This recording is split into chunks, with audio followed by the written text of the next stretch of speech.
Assalamualaikum warahmatullahi wabarakatuh.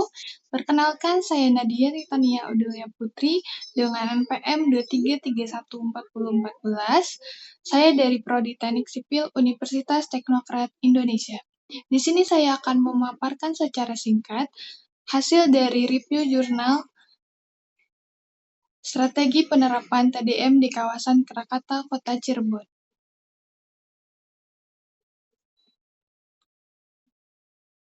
Jurnal ini membahas tentang strategi transportasi demand management atau TDM dan pengaruhnya terhadap lalu lintas di kawasan Krakatau, Kota Cirebon.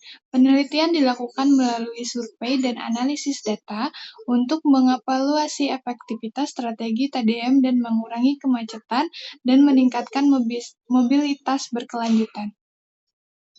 Latar belakang dari review jurnal ini adalah strategi transportasi demand management telah dianggap sebagai pendekatan yang efektif dalam mengatasi masalah kemacetan lalu lintas dan meningkatkan mobilitas berkelanjutan.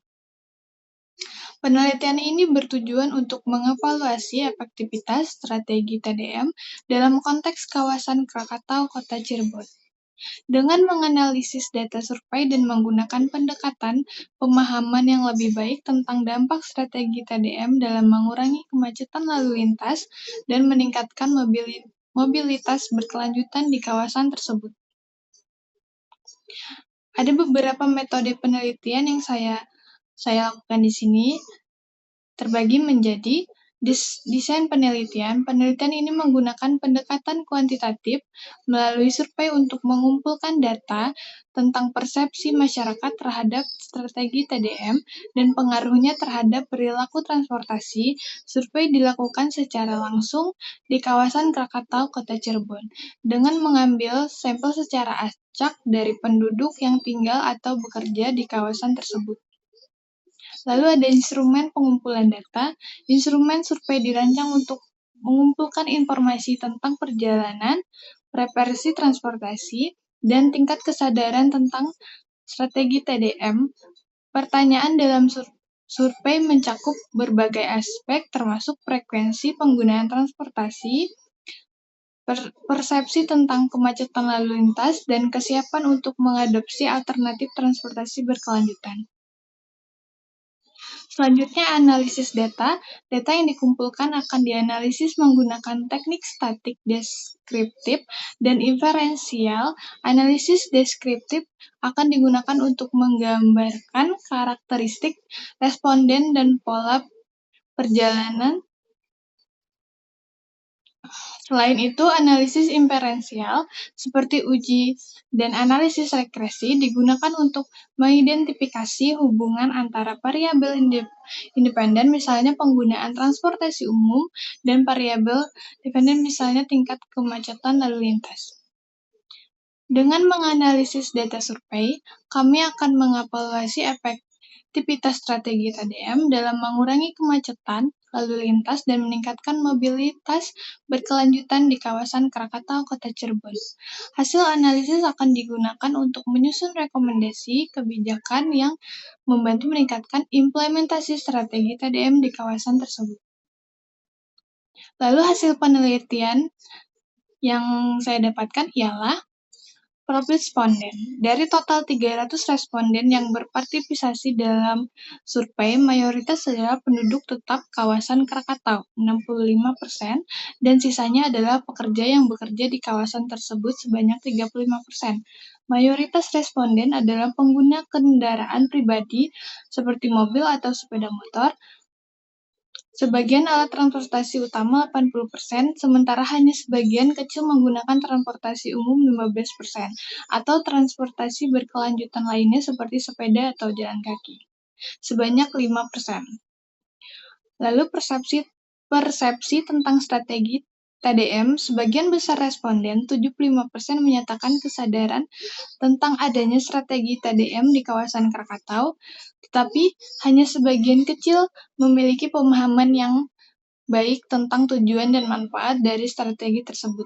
Mayoritas responden yang menyadari strategi TDM positif terhadap upaya untuk mengurangi kemacetan lalu lintas 70%, meningkatkan mobilitas berkelanjutan sebanyak 65%. Dampak strategi TDM, analisis data menunjukkan adanya hubungan positif antara pengguna transportasi umum dan pengurangan kemacetan lalu lintas. Responden yang menggunakan transportasi umum memiliki tingkat kemacetan lebih rendah dibandingkan dengan mereka yang menggunakan kendaraan pribadi. Selain itu, ada juga peningkatan dalam kecenderungan menggunakan transportasi berkelanjutan seperti sepeda atau jalan kaki sebagai akibat dari kesadaran akan strategi TDM. Evaluasi efektivitas strategi TDM.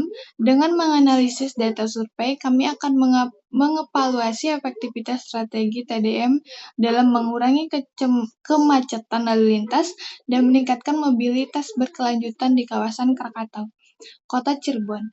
Hasil analisis akan digunakan untuk menyusun rekomendasi kebijakan yang membantu meningkatkan implementasi strategi TDM di kawasan tersebut. Rekomendasi kebijakan ada beberapa hal seperti meningkatkan sosialisasi dan edukasi tentang manfaat strategi kepada masyarakat, meningkatkan aksesibilitas dan kualitas layanan transportasi umum kawasan tersebut, mengimplementasikan insentif atau kebijakan penghargaan bagi yang menggunakan transportasi berkelanjutan, lalu meningkatkan infrastruktur untuk mendukung transportasi berkelanjutan seperti jalur sepeda dan trotoar yang aman. Kekuatan dari strategi TDM ialah di kawasan Krakatau, Kota Cirebon bisa memiliki beberapa kekuatan seperti mengurangi kemacetan, mengurangi polusi udara, meningkatkan efisien transportasi, dan mengurangi tekanan terhadap infrastruktur jalan. Ini dapat menciptakan lingkungan yang lebih bersih dan lebih efisien secara ekonomi.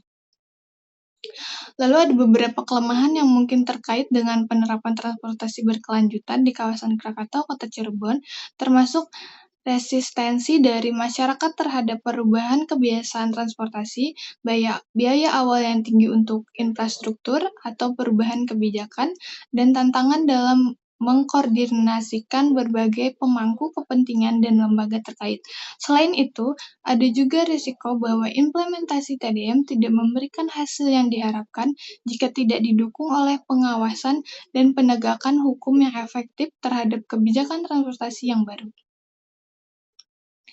Kesimpulan dari hasil review jurnal yang saya dapatkan adalah, kesimpulan tersebut adalah strategi TDM merupakan pendekatan yang berpotensi dalam mengatur lalu lintas dan mobilitas berkelanjutan di kawasan Krakatau, Kota Cirebon. Namun diperlukan upaya lebih lanjut untuk meningkatkan implementasi dan mengatasi tantangan yang ada.